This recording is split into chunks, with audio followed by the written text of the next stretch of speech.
Hello, my wonderful people, my viewers. Good morning, good afternoon, good evening. I greet you once again, depending on where you did they watch me from. I salute you well. And I want you this opportunity to also welcome you to Onos Gordon's YouTube channel, the home of Kingdom Messages. And if today is your first time of seeing my channel, coming across my video, please don't forget to subscribe and also turn on your notification bell so that you go get notified anytime I upload new video.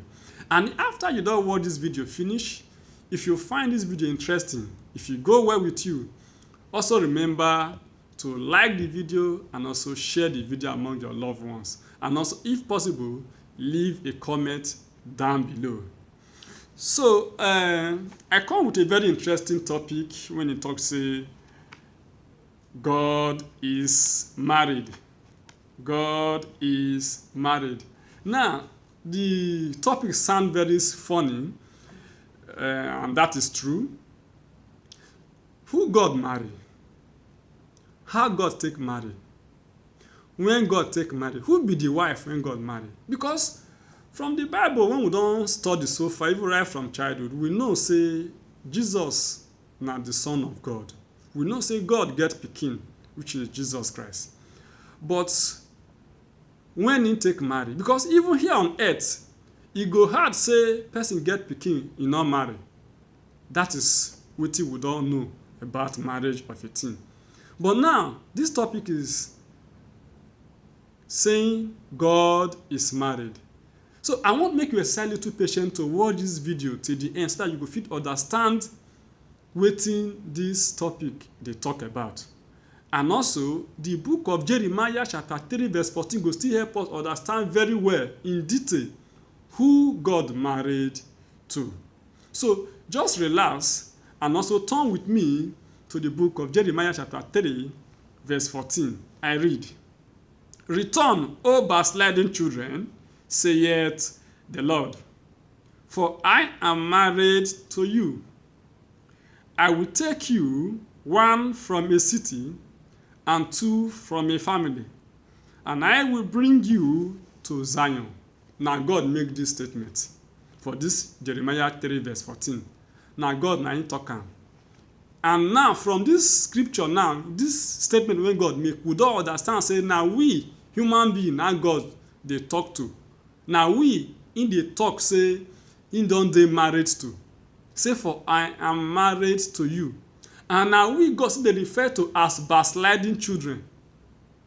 So now the question now again be say, now who God truly marry? How God take marry me? How God take marry you? But I no wan make you confuse this statement. This statement is symbolic. Not be this direct earthly marriage na God dey refer to. God refer to a relationship when e dey between him as God and we as human being. Him as father and we his sons. There is a fatherly and a godly relationship between we and him. Now that relationship God see as the relationship of what? Marriage. Now that relationship God value so much when we say make an open him can't make this statement say make we repent, make we return, make we come back, we backsliding children, for he don dey married to us. Because God no want say make we die as sinner.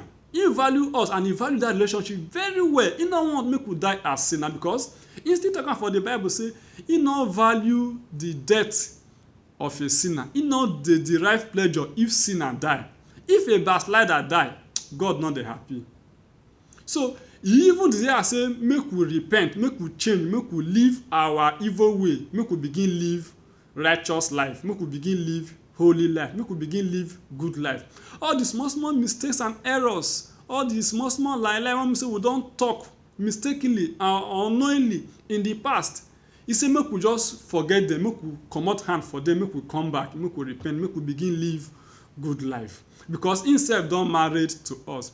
And I want make you understand say no sin no evil wey you go comot your hand from, wey you go forsake, when e too big or too small for you to gain salvation, for you to gain eternal life in heaven. You understand so? So now, if you forsake drunkenness, you forsake lying, you forsake stealing, you comot hand for bad things, smoking, all those things, killing, you comot your hand for all those immorality, immoral life, e no too dey expensive, e no too dey cheap for you to gain what? Salvation. And if you do that, you no lose anything.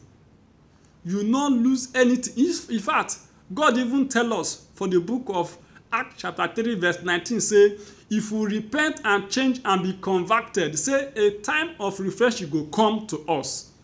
And wetin be time of refreshing? Enjoyment. Just like when you carry heavy load. Okay, let's look at Acts 3 verse 9. Acts 3 verse 19. 3 verse 19, the book of Acts chapter 3 verse 19 says, it said, repent therefore and be converted, that your sins may be blotted out. And a time and that time of refreshing shall come to you from the presence of the Lord.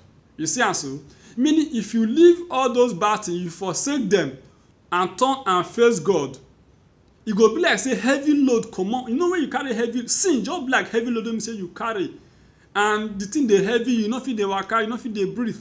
All of a sudden somebody come help you, come comot those load from your head, you come dey relief, you come dey refresh. You understand? Even in the book of Genesis, God work for 6 days, and on the 7th day, the Bible said God rested and he was refreshed.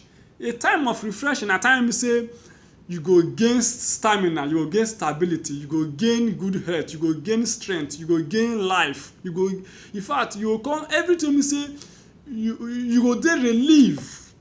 So God is asking us now that make we try to repent and change, because we don backslide already.